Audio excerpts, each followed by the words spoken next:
Re-signings. Okay, so let me look at my re-signings. Let me start there. Okay, and I'll just talk to you about this. Now, re-signings is something that can be controversial depending on the team you get out the box.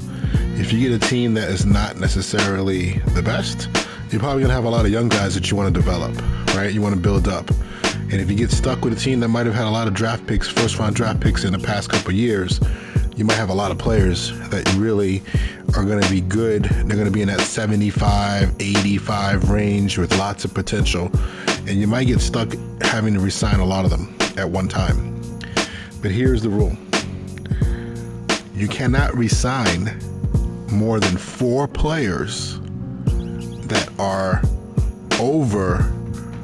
75 and over. Say it again. 4 players on your team and you're re-signing. If they are rated 75 or higher, that's the most that you can re-sign. So if you have a player that's a 76, 78, let me take a look at a guy. When D Ford, Alex Mack, when they show up, right, when they get their opportunity to negotiate, can I re-sign them? I get to choose 4. So look at my team. Brandon Ayuk, Javon Kinlaw, Lakeland Tomlinson, Alex Mack, D Ford. Those are the players, those are 5 players that are over 75, okay, that are 75 or over. I can only re-sign 4 of them.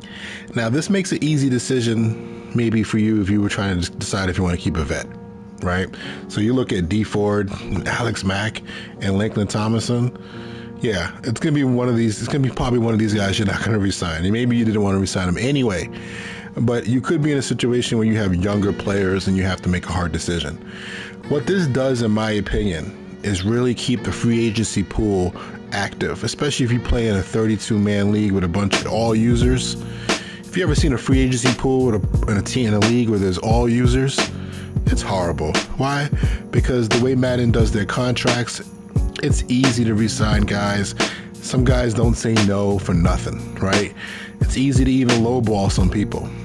So if you play in a league with a whole bunch of guys, whole bunch of online users, humans, you can get a really bad free agency. So this rule, you kind of spice it up a little bit. And what it does to me is kind of make sometimes a hard decision for like an older guy, let's say like Lakeland Tomlinson, because I think O-line can go into 35 years old before you know it, they're pretty much garbage. He's going to regress at 31, 32, but not by much.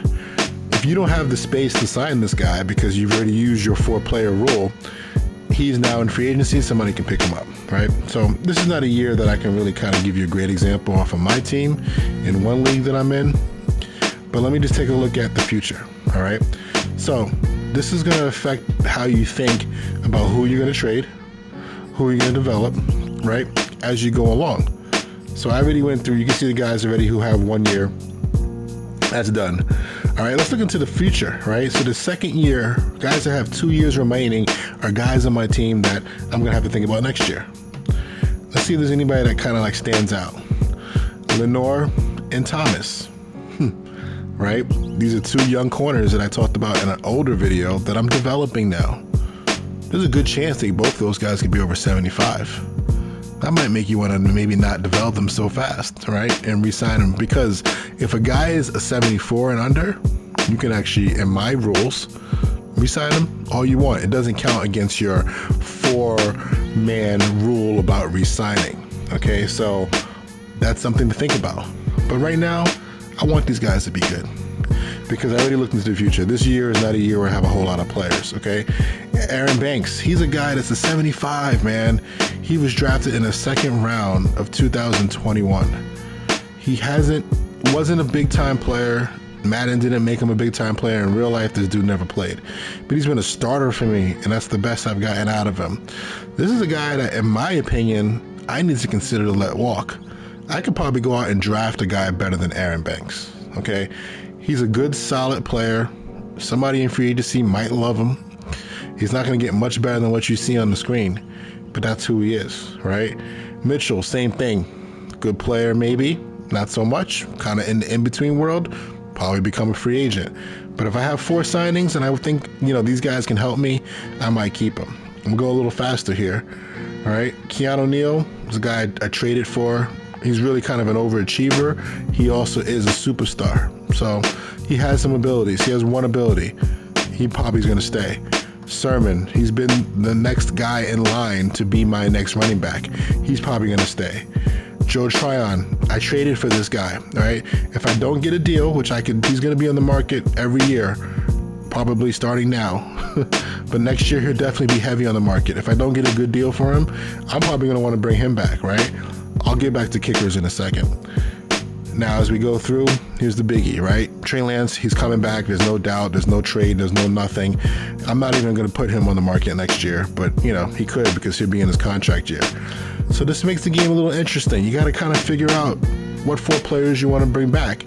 And if I had to take a look at it right now, I'm looking at probably an Eric Armstead. I'm sorry. He's going to be a little older. He's probably going to want something more than probably what I want to give him.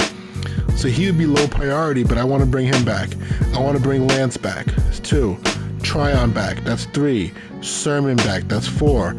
Neil back. That's 5. And then, like I talked about, Banks, I already told you, probably not. Thomas and Lenore, how good of a year are they playing this year?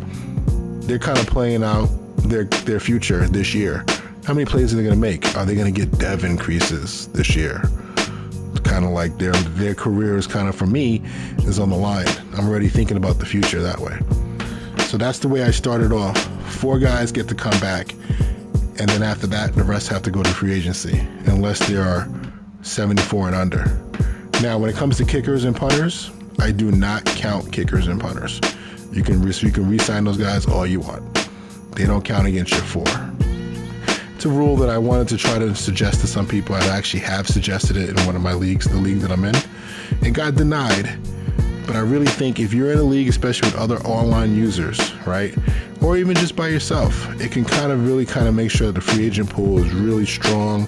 It gives you young guys that are going to pop up in free agency, right, who probably you would have signed naturally because Madden is an easy game to play and it allows you to re-sign anybody you want, no matter how much money you have, no matter how poor your record is. It's easy. So this is something I feel like makes the game more simulated in my mind. Talk to you later, man. Peace.